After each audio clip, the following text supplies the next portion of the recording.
Progressive Radio Network is moving forward, and we hope you are coming with us.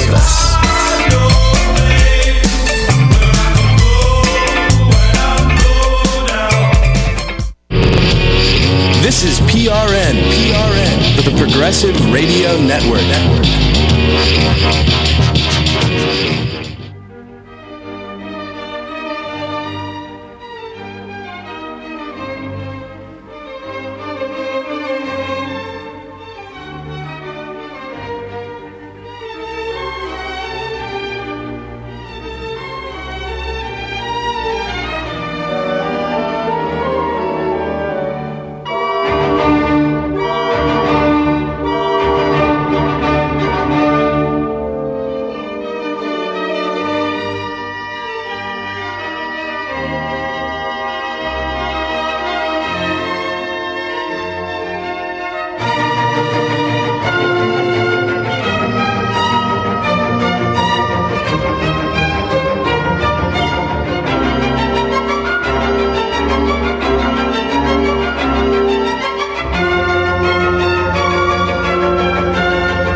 Welcome back to A Better World. This is your host, Mitchell J. Rabin, and I'm very glad you're joining us again today.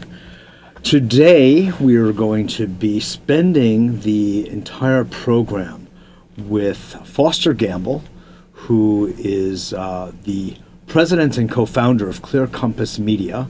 He is also the creator, host, and co-writer, as well as director of visual design for a film that came out not very long ago at all and called Thrive.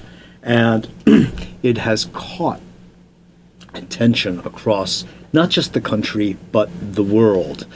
It has had over 3,000 private screenings across the planet in just the past 2 to 3 months, and has, you could say, taken the world by storm.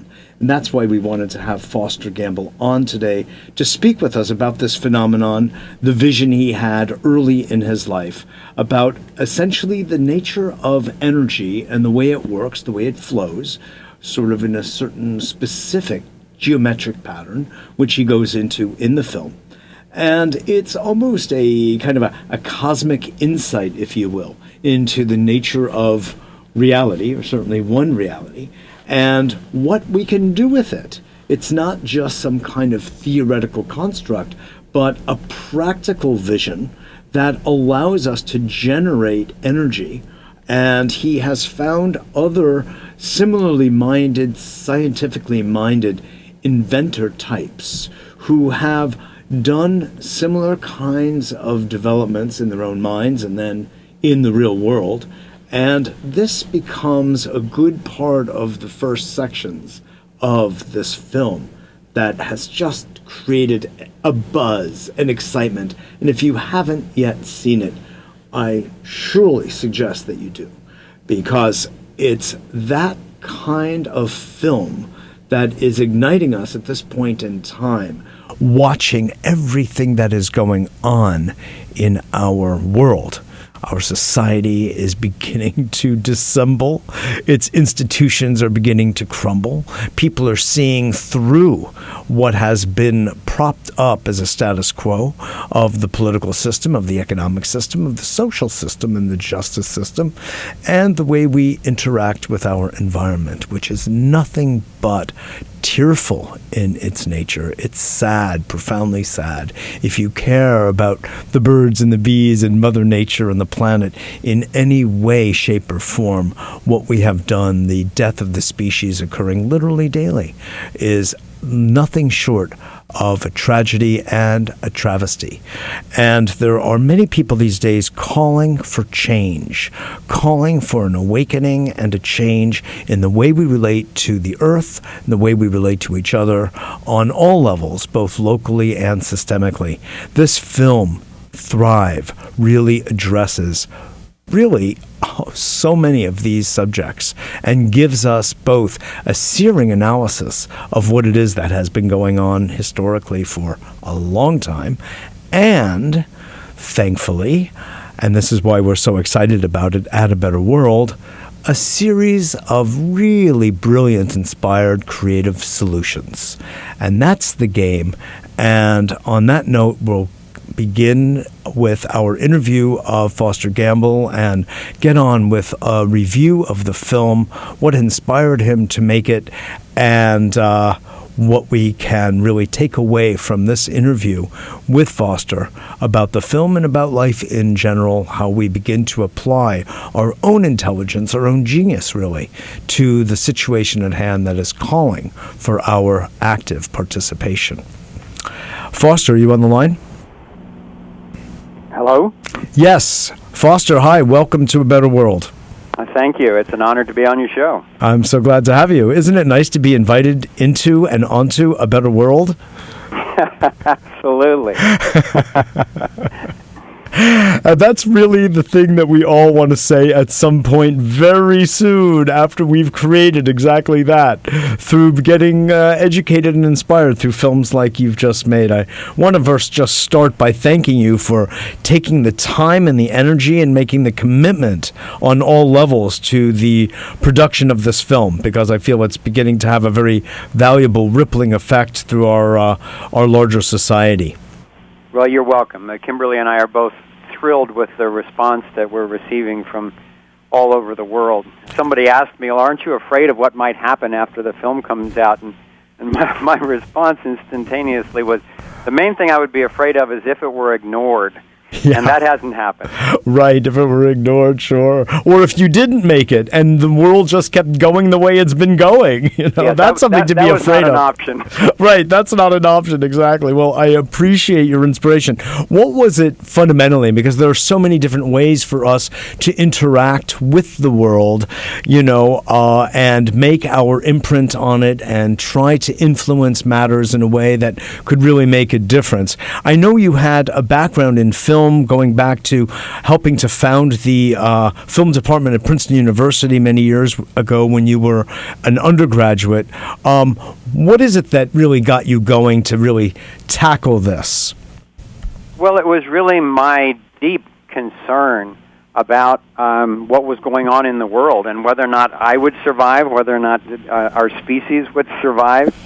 And I think I got a little traumatized as a child when I was told to duck under my desk and cover my head for practicing to protect myself from a nuclear explosion. And I think that's really the moment I started thinking maybe the adults don't know what's going on, and I better start thinking for myself. That's very funny. That's very funny. And then, so I started really thinking a lot about energy and what is energy and how are we accessing it. And I think that's one thing that led to a vision that I depict in the film when I was a freshman in high school and riding on a school bus and had this full-blown vision looking out the window of suddenly there was this whirlpool donut-shaped vortex, and then it turned into an atom with the nucleus at the center and the electrons going around it, and then that morphed into a solar system with the sun at the center and the planets going around it. And I thought, that's kind of interesting. But then what happened was I just had this whole body experience of somehow I was that same pattern, roughly halfway in scale between a tiny atom and a vast solar system. And I had no idea what that meant, but I could feel viscerally that my mission, if I chose to accept it, was to find out what that pattern was and how to apply it. Interesting. I'm glad that the vision took you in that direction instead of a Dunkin' Donut franchise. Yeah. So one of the things I love about your film is that, you interview some real heavyweights, such as Nassim Haramein, who we've had on this show a number of times, both the radio, and the TV show, A Better World. And you kind of pick his wonderfully scientific brain about your discovery and how it basically aligns with the ancient understandings of sacred geometry that have been showing up in classic civilizations, Egyptian, Tibetan, Chinese, Indian, across the planet for eons at this point. Talk a little bit about what it was like to sit down and speak with him about what you saw in yourself and through your own eyes and what he had to say. Well, I've been fortunate to have a long-standing friendship with Nassim, and he and I actually spent 6 years working together on a practically daily basis. So I had confirmed for myself over many years that he was an extraordinary visionary, Yes. And also a very skilled scientist and inventor. He was not formally trained. He decided in high school that it wasn't for him. I think he saw through a lot of the illusions that are taught in the traditional academic system very early and decided to really pursue his own education. Thank goodness. In fact, I think he was a ski instructor. I think that's how he really started to work with physics on these slopes. Yes, exactly. He could feel a lot of it because he was a world-class skier and mountaineer, and so he could feel a lot of the dynamics of a balance point and pressure waves and things like that. And that's how he would make his money, is teaching skiing up a Whistler, and then he'd hop in his van and he would just take off for months at a time and go to different universities, visit with different teachers, and then gather books and go off into the desert and just read and meditate and write for months. And actually that's when we met. Was he had just come out of the desert he felt like his fundamental research had completed itself, and he didn't know whether or not he was going to share this with the world at this time, because he could intuit that it was paradigm-busting notions and that he would get a lot of flack for it. But he decided to do it.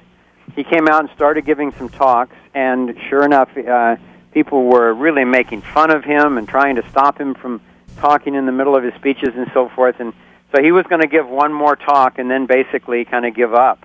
And fortunately, a friend suggested that I go to that talk, and the hair went up on the back of my neck as I was listening to him. I introduced myself afterward, and he and I started working together. It turned out he and I had been kind of climbing the same mountain from different sides for many years, and we were able to bring our independent research together and then collaborate on some exciting projects.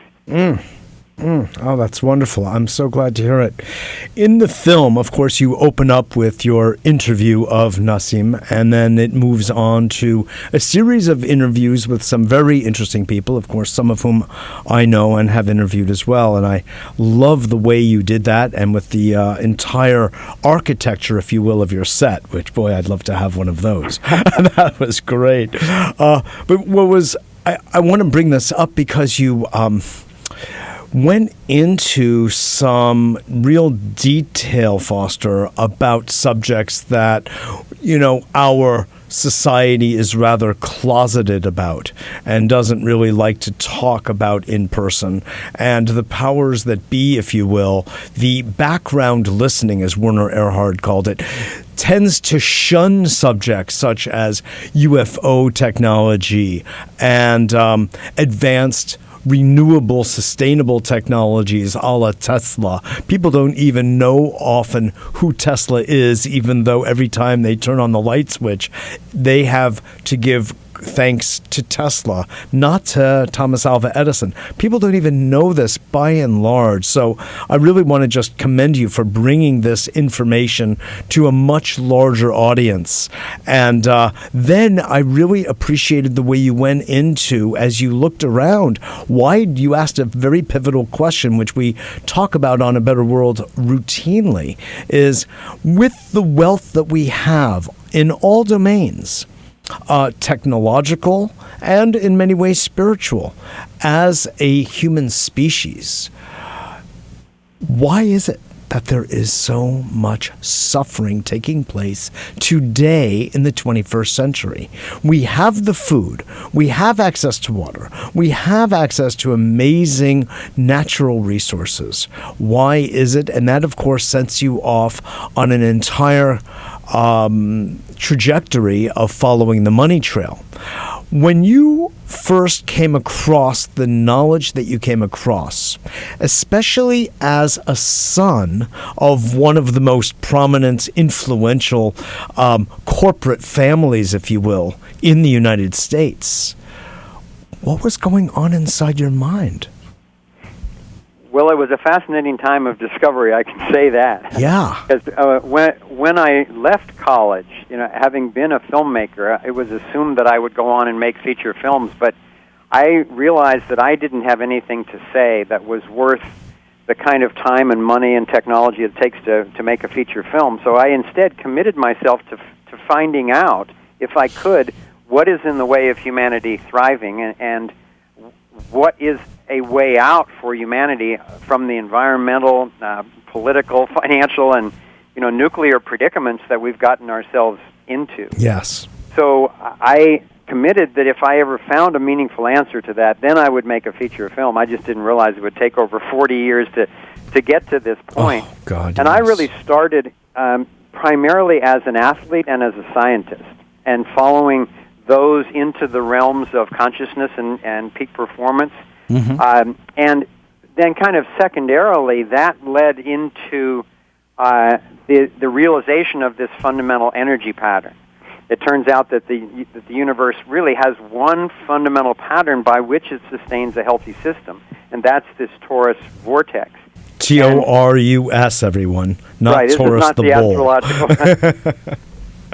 And once I realized the implications of this, then that led me, unbeknownst to my plans, into ancient cultures where this has been encoded, and into extraterrestrial, where it also seems to have been encoded both in ancient times and also in modern crop circles, at least many hundreds of the ones that I think are authentic, depict in great detail the specific geometry of space that we need to understand in order to know how to align our systems, particularly our energy access systems, but also our media and our economic and our very consciousness systems with the fundamental flow of nature.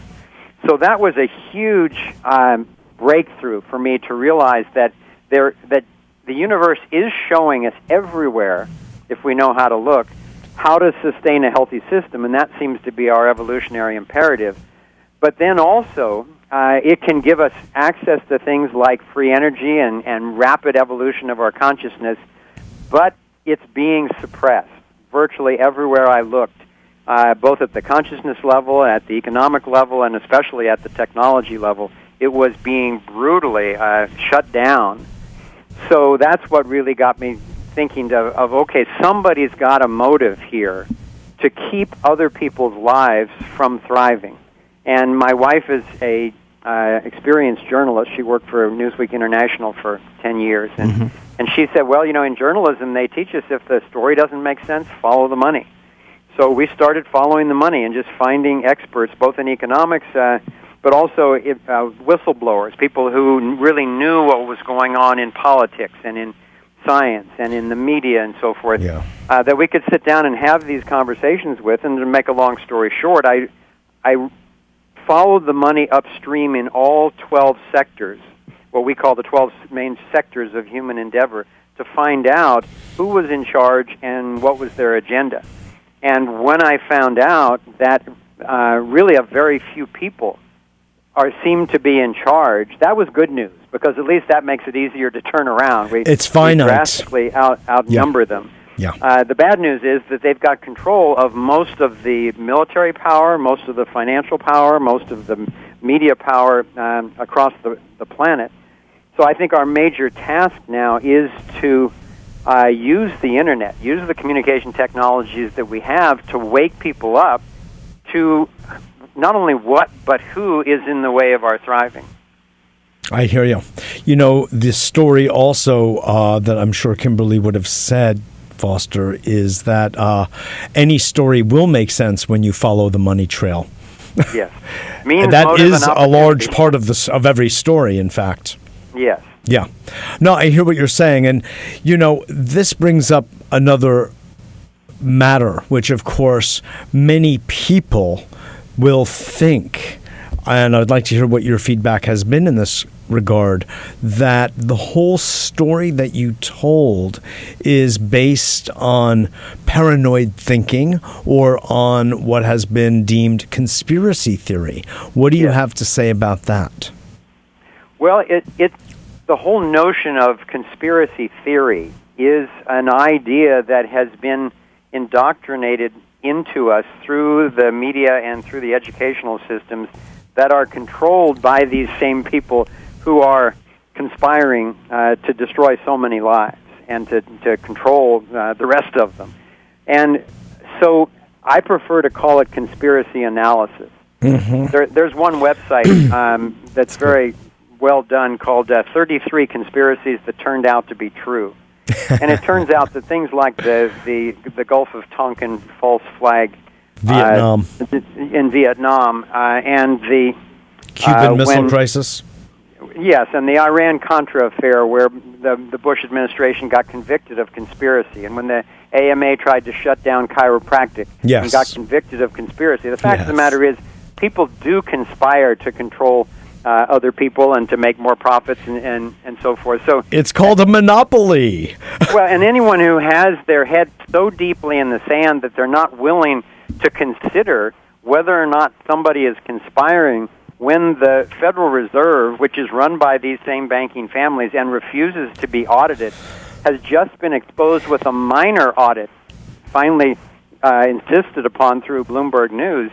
And when it turns out that they have given away $22 trillion of our money and our grandchildren, our great-grandchildren's money and time and labor, I think that should be a pretty good hint to people that it's worth looking at the notion that some people might not have our best interests in mind. I thought it was only 16 trillion, but yeah, anyway, what's a trillion here or a trillion there? Exactly. Yeah, but no, your point is well made. I wanted to play devil's advocate. I think people are so absolutely frightened at the thought of what's actually really going on behind the scenes that they will use any guise to defend against the searing, piercing reality and the pain of it that we've all been so duped. One of the reasons I love that film V for Vendetta, because, pardon the expression, it rips the mask off the lies that have been perpetrated. And to me, one of my great heroes in this regard is no one other than George Orwell, who spelled it out almost to the year of what it was we were going to be facing, you know. But then again, my other favorite mentor is Woody Allen. So we can, you know, a little salt, a little pepper, you know, you need to balance things out. I mean, at the end of the day, the whole thing is a bad joke because the joke is on us, of course, and it's costing lives, it's creating suffering, people are dying. If it weren't that severe, we could be laughing a little bit more heartily about it. But as it is, it's truly a Greek tragedy that has not stopped since then, in fact. Exactly. Yeah, that's one of the key things that we need to get, that this isn't just some bad dream that we woke up from. We are right in the thick of it. Yeah. And when you look back, just even since the whole 9/11 fiasco, yes, and the invasion of Talk Iraq about false flag pretenses, yeah, and then Afghanistan, and then and now the saber rattling in Iran with exactly the same story being trumped up of the, you know, false evidence, and the National Defense Authorization Act being put in place kind of covertly on New Year's Eve while people are out celebrating. Partying. Yeah, the rights get taken away that we supposedly had to a fair trial and to not being detained indefinitely and things like that. Sure. If people aren't connecting these dots now, then I think they're pretty severely in denial, and that's one of the things we really wanted to do with Thrive. Is I've been blessed with the privilege, really, of having the time to follow these questions for decades. Yes. And I wanted to save people the time to not have to do that over and over, so that they could see how the information connects from these seemingly bizarre topics of free energy and banking conspiracies and UFOs and so forth, to see how these fit together into a story that makes a lot more sense than what we're being told by the corporate media. Well, I tell you, I have to give you credit, Foster, for weaving the tale elegantly and coherently in a way that I told you when I was showing it to a few people. At first, one of them said, I have Bilderbergers, Council on Foreign Relations. Oh, please. By the time the film was over, he said, well, of course, everybody knows that. Well, that's one of the most satisfying results for me. People are saying that about the agenda. They're saying that a lot of people who had no interest in or no credibility for UFOs and free energy are going, these are very high-level witnesses risking a lot to come forward and tell their stories. Exactly. It actually makes a lot of sense. And we don't want people to just believe us, but we want to open that crack in people's minds enough that they go, I think I'll check that out. Exactly. Do your own diligence, friends. Do it.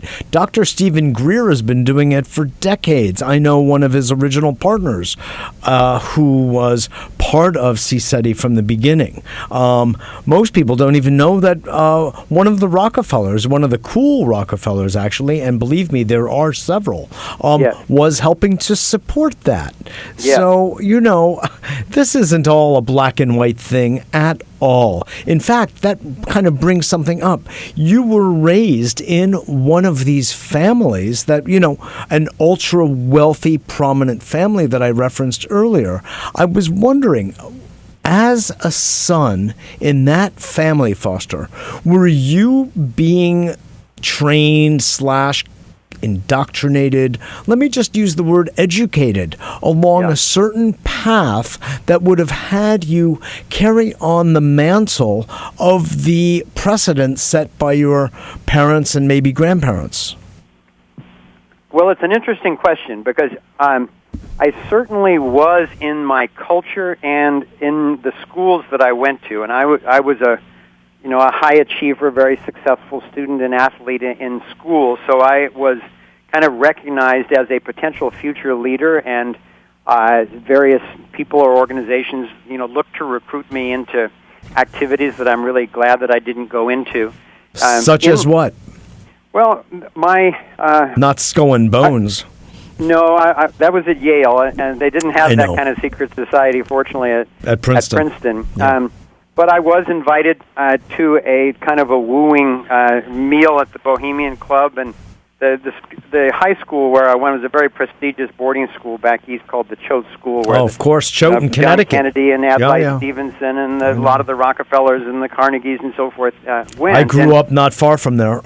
Yeah. And so in the 3 years before, I ended up being president of the student body, and in the people who had occupied that role in the 3 years before me, one of them went on to lead the Rockefeller Foundation, another one the Ford Foundation, and another one was one of the top attorneys in the Bush Justice Department. So I think if I had just kept my blinders on and looked to succeed on that treadmill, I might have ended up in a similar role and realized that I had spent my life climbing a ladder and it was up against the wrong wall. Yes. But it just instinctively felt really claustrophobic to me, and so I vacated the East Coast after college and came west and really started exploring myself and consciousness studies and the nonviolent martial art of Aikido.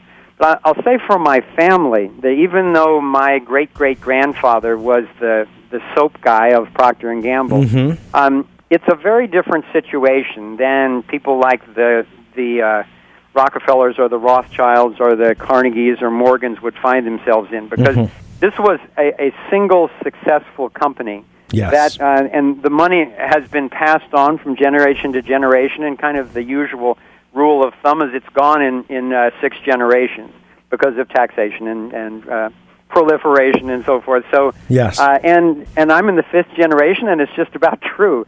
But the banking families, on the other hand, when they are at the core of the banking scheme itself, where they can make up money essentially whenever they want to, those families went on to create cartels of thousands of corporations, which they have controlling interests in. And that's a very different situation. I've heard estimates that the Rothschilds own as much as 40% of the world's assets right now, and the Rockefellers aren't about to tell you how much they own. And I too agree with you. I know a number of the Rockefellers who are very wonderful people, and some of them have acknowledged that yes, what I've said in the movie is true about some of their ancestors, and they're embarrassed about it, and they're actually looking to have constructive conversations to change that legacy, which I look forward to being involved in. But as for my family itself, neither I nor anyone in my generation is actually involved in the running of the company, and the Gamble family ownership in that corporation is minuscule at this point. Mm-hmm. It's just basically a huge multinational corporation that, unfortunately, I'm no longer proud of. But their activities have become really irresponsible compared to the early days when they built a reputation for integrity and taking good care of their employees. Exactly. And so, in fact, Procter & Gamble was one of those American companies that was really a very good story.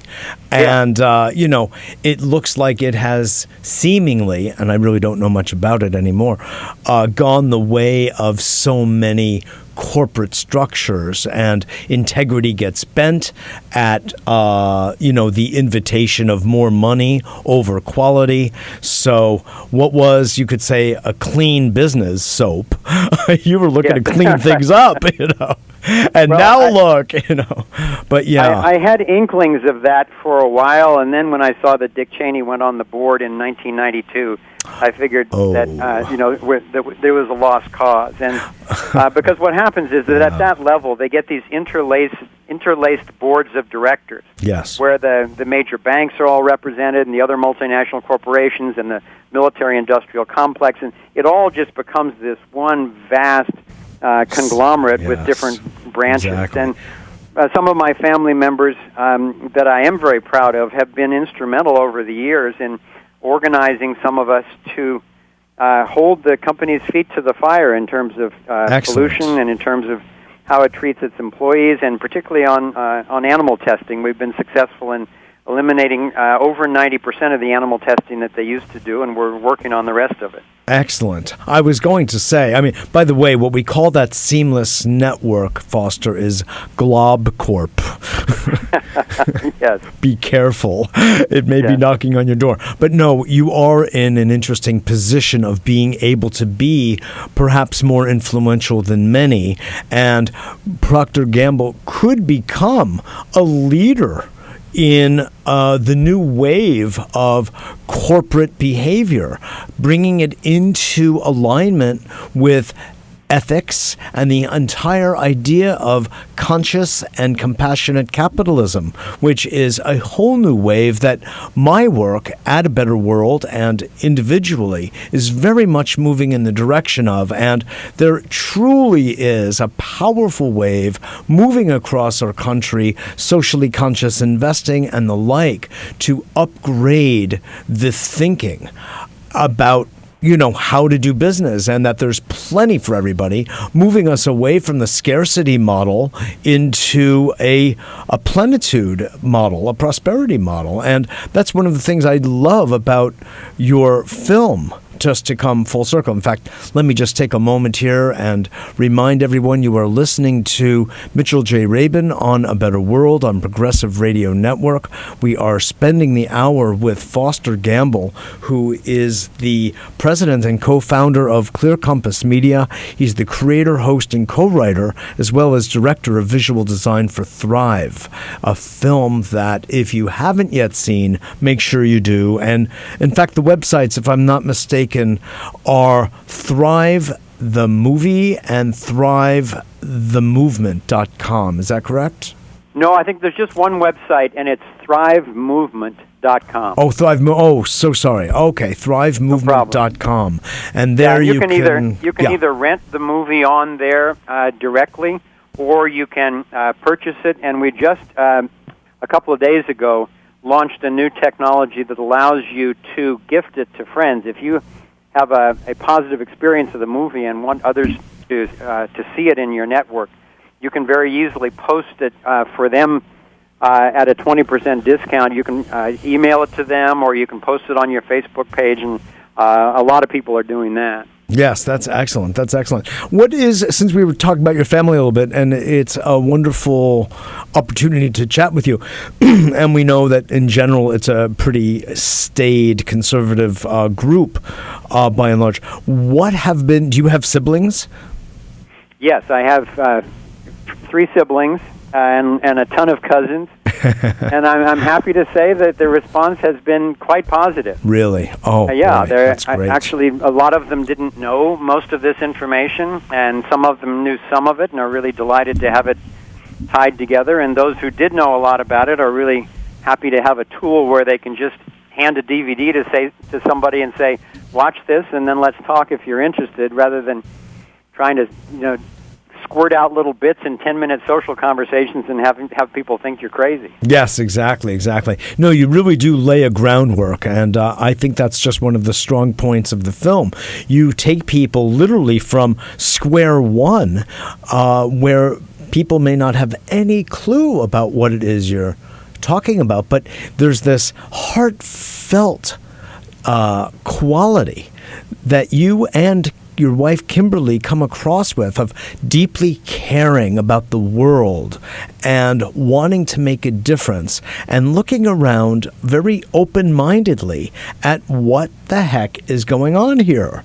And, then following the line of inquiry, which of course will take you to following the trail of money. And when you unravel that one, you find a real hornet's nest. And you articulated that nest, and as well as have films such as Inside Job and any number of others, The Corporation. There have been films that have been coming out for years. Those do not present solutions. Yeah. And that's the distinguishing factor, as you and I both know, of Thrive. And that's why I really do urge people to go see it, because it's one thing to be awed by what has happened, and as you mentioned, the power grab that has taken place as recently as New Year's Eve with the NDAA, the National Defense Authorization Act, which runs a frightening parallel to the December 21st or 23rd, 1913 passage of the Federal Reserve Act. Like, just when everybody decides to go home for the holidays is when the President of the United States decides to gin through some of the most onerous possible legislation that has ever been written in both cases. So I want to let's come full circle. Let's talk about the solutions that you have come across that you feel strongly about. I loved, if I may just first say, what you talked about, boycotting. You see, where we spend our money, of course, and many people have heard this on this show, our vote is not with the ballot box. That is one place. But the stronger, most local, immediate, daily place of voting is with the dollar. And the whole idea of putting money where you believe in local economies and small mom and pop shops instead of your large corporate interests, we can literally control who has market share. That's one of the wonderful points of many that you made. Please, if you would, develop a few more for us. Well, you mentioned before the possibility of a company like Procter & Gamble having the opportunity to actually, lead us into clean up its act with its soap. Better future. Yeah, and it brings up a really interesting point that is at the foundation of understanding the kind of power we do have for solutions. Because one of the good pieces of good news that I came across is that all of their power centers, the would-be controllers, depend on our support for their survival. So if you look at the major multinational corporations or the banks or the military or the media, if we decide not to buy their products, not to put our money in their banks, not to go and join their wars, then they will have to turn and go in the direction that people are going if they're going to survive financially. So when we look to see, well, what can we actually do? The number one thing that I recommend is that people be an active part of the movement to audit and end the Federal Reserve. because the Federal Reserve is Hallelujah. the core of the banking scam by which humanity has been fooled for about 400 years. And it has just about agglomerated all of the power, all of the money into the hands of a very few people, and just about destroyed the planet and could destroy most of the people in the process. Yes. But now with the international media that we have, people are waking up. And when you realize that that these people aren't any smarter, any better than anyone else, they've just been running a scam. And Yes. as we expose that and refuse to participate in it, then their power will start to dissolve, and their various houses of cards will start coming down. So there are macro strategies like that you can be involved in movements that are targeting those strategically. But then it's important for people to realize that there are also tactical things that you can each do on a daily basis which don't take much time or money. And we've got a top 10 listed on our website that includes things like, first and foremost, just get yourself informed through films like this and the website and others, through shows like Mitchell's. Just get yourself informed and then speak up. Have these conversations with other people and then start to link together in solutions groups. Another thing you can do very easily is if you're banking at what Catherine Austin Fitts calls the tapeworm banks that are creating this destruction, Yes. then you can very simply move your money out of that bank and into a local bank and credit union. And if you had $10,000 in that bank, and you take it out, you've just moved $100,000 of lending power into your local community and out of the banks that are destroying so many lives. So that's another thing you can do. Another thing is be active in making sure that the Internet stays fair and open, because this is how we get informed primarily, and this is how we can organize. And we've seen it all over the world with the Arab Spring, with Occupy, and so forth. And this is one of the reasons why the government is trying to take over the Internet, and major corporations are trying to take over the Internet, and the UN is as well. So it's critical at this point that we keep the Internet fair and open, and thank goodness for organizations like Occupy. I mean, not only Occupy, but Anonymous, who is really using their wizardry in computer technology to defend free speech all over the planet. Another thing that you can do is advocate for this free energy. You know, it already exists. We don't need to be fighting over oil under other people's land. We don't need to be polluting the skies and causing asthma. What we need to be doing is protecting these inventors and funding these inventors and developing the political will to stop the suppression and get these types of energies out where everybody can have access to clean, safe energy. One other thing I'll mention is in terms of food, there's this global movement to not only poison our water with fluoride and our land and air with pesticides and herbicides and fertilizers and so forth, but also to actually inject toxic genetic modifications into the very food we eat, which not only makes people and animals sick, but there's a lot of evidence now that it creates infertility in the second and third generation. Truly. So there are GMO-free zones all over Europe, and they're growing, but the U.S. has been late to catch on to this because the GMO technologies really got built in this country, and most people don't understand that the USDA, U.S. Department of Agriculture, actually gets a 5% royalty on the sales of all these GMO products. So there's a huge conflict of interest here that's destroying our agriculture and destroying our health, not only in this country, but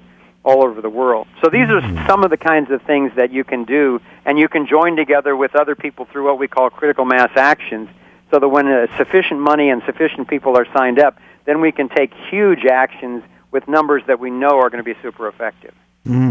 These are excellent points. I didn't know that about the USDA. 5%. They sold out cheap, huh? Yeah. Wow. Yeah, check out, there's a book called Seeds of Deception. Oh, by Jeffrey Smith. An amazing researcher called William Engdahl, and he describes that Seeds in there. of Deception is by Jeffrey Smith. I've got the wrong title then. Yes. Because I'm thinking of Engdahl's book. That's another one. Yeah. Yeah. Jeffrey Smith is one of the world authorities on GMOs. He's the biggest thorn in the side, one of them, of Monsanto and their friends. He's been on this show and on the TV show several times, and he's a good friend of this station, Progressive Radio Network. And you're right on it. You're right on it.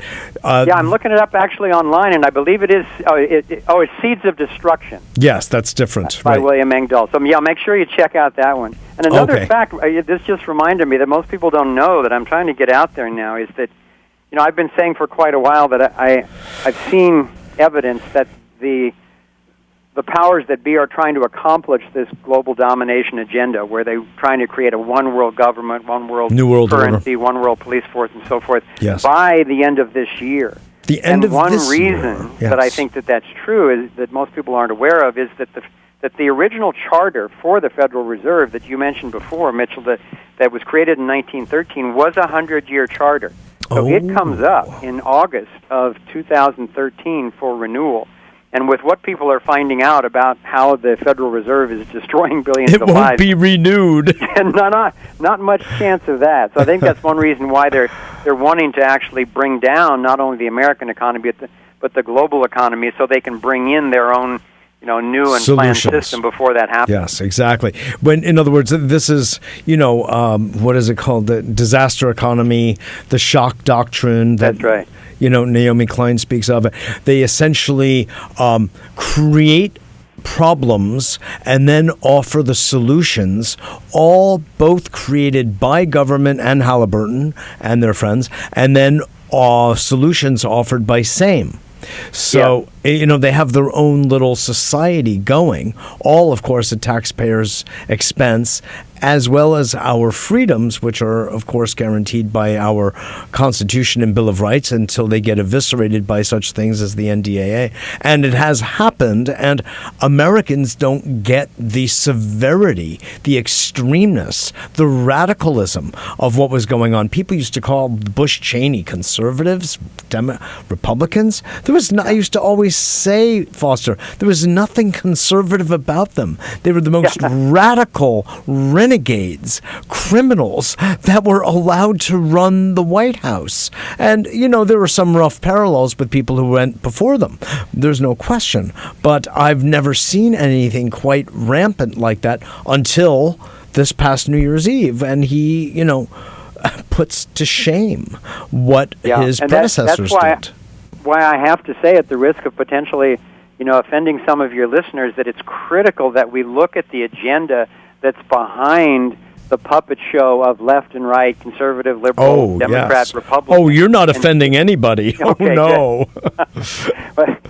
Because anybody who even gets to be a serious presidential candidate at this point for either of those two parties. In those parties, yes. Yes, is already working. They've already proven themselves at multiple levels that they will go along with the fundamental financial and military agenda. Exactly. So we need to wake up to that and not only be aware that they're not going to solve the problems, they're not going to be the hope and change we're looking for, but also we need to be very careful at times like what's going on right now in the Straits of Hormuz, that they've got this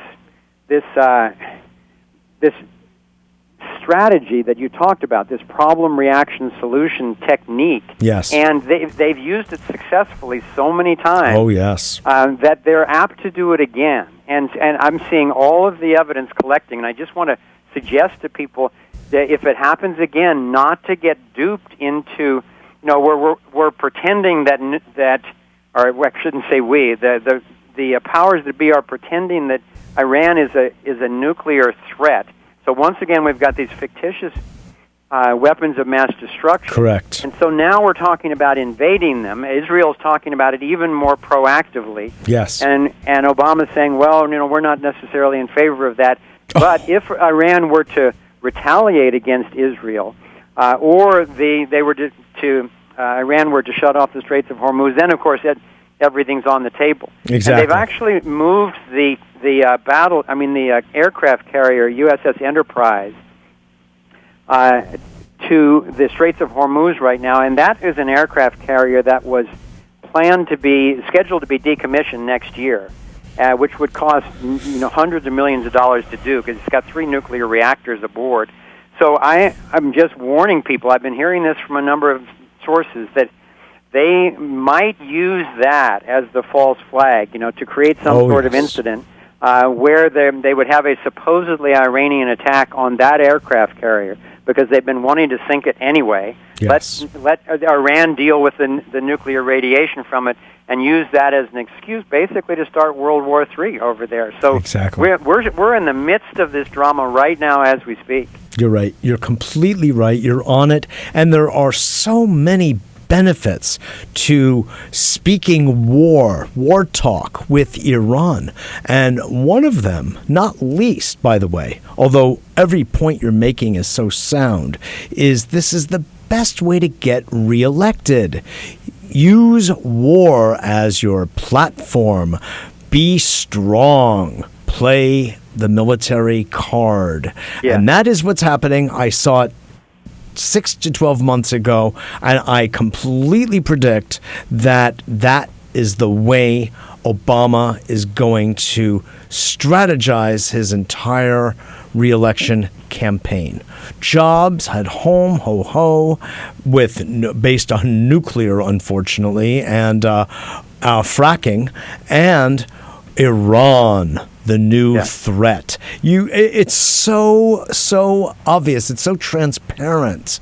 And well, you were talking before about following the money, and it's important that people do that even in these scenarios, because still not a lot of people know that Saddam Hussein was starting to negotiate the sale of his oil in euros rather than in dollars. Yes. And it was shortly after that the invasion took place. And same with Iran. Same with Tehran. The same thing is going on now, where they're literally trading the oil for Indian gold, and China and Russia are lining up to do the same thing. So it's been covertly behind the scenes. This has been, I think, one of the major reasons for this kind of false flag drama going on. Exactly. But I actually, shortly before we started this conversation, just about half an hour before I got on, I saw on CNN for the first time at least the first time I've seen it, that Obama is talking openly about the problem, the international financial problem that Iran is threatening to cause by not buying by not selling their oil $4. So in US dollars. I guess it's coming out to the surface now. Interesting.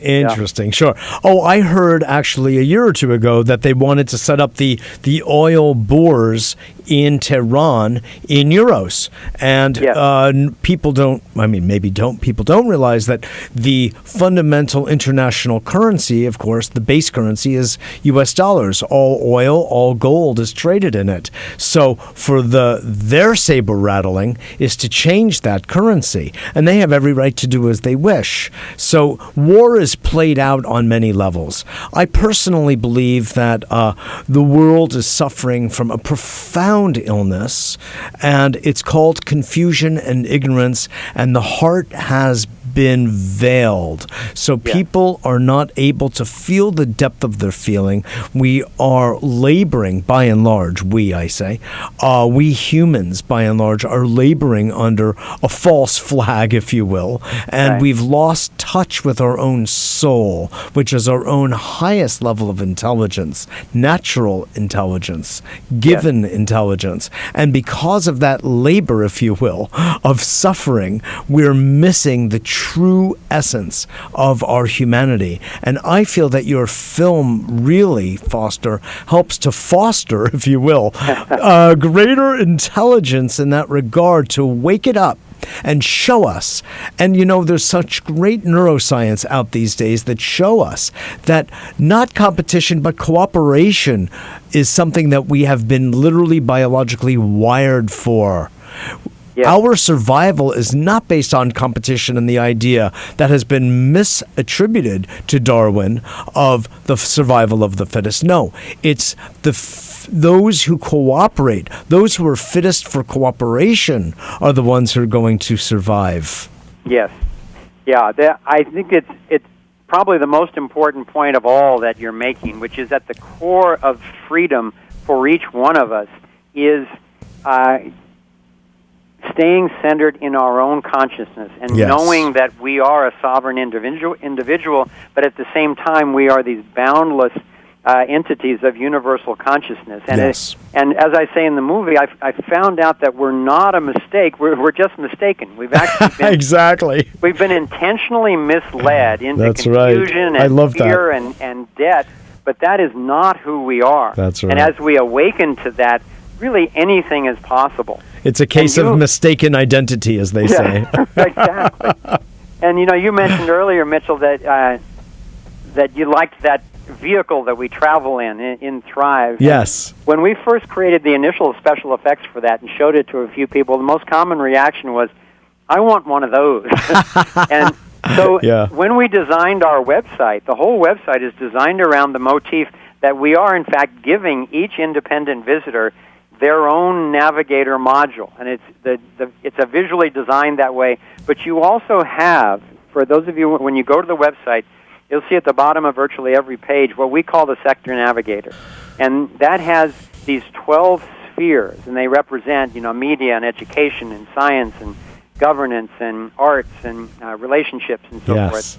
And you can use that as a navigational tool to explore both the critical issues and our suggested solutions. And then we invite your own solutions in every one of those sectors.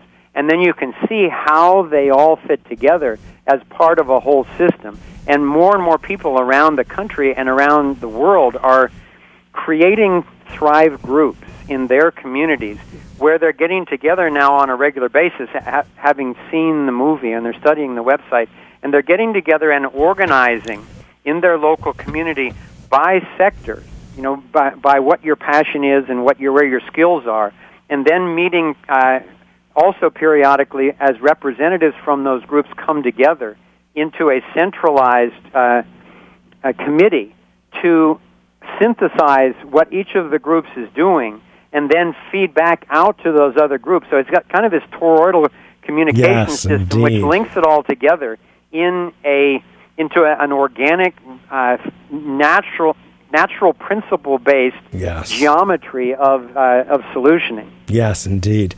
Well, listen, we are out of time. That was a beautiful summation and directive toward the website, which I think is very powerful for all to enjoy and thrive from, and as well as the film. Foster, I want to thank you so much for your good work. Well, thank you, too. It's independent media like yours that is the lifeblood of this global emergence of consciousness and thriving. So I'm grateful to have been a part of your community for this afternoon. Well, I am so glad. Thank you so much, my friend. And we'll have you back on again because we really didn't. Had some questions about crop circles and others that I'd like to get into in greater depth with you. So well, thanks. I know there's a lot of other topics I'd love to explore with you. Exactly. We'll do that. Thank you again. And also, let me tell you, look up Rocky Anderson, voterocky.org, who's a true third-party independent thinker with integrity, who's outside the mainstream. I've been studying him. He's very impressive. Exactly. Thank you. We'll carry on. This is Mitchell J. Rabin for A Better World. Please visit us at www.abetterworld.net. Thank you so much for listening. Come become part of our community and website and newsletter. And stay tuned now for Gary Knoll, who will be doing another one of his major presentations that rock the world. Thanks again, and look forward to seeing you all next week. Bruce Lipton is on tomorrow night at 10:30 on our TV show. Good night now.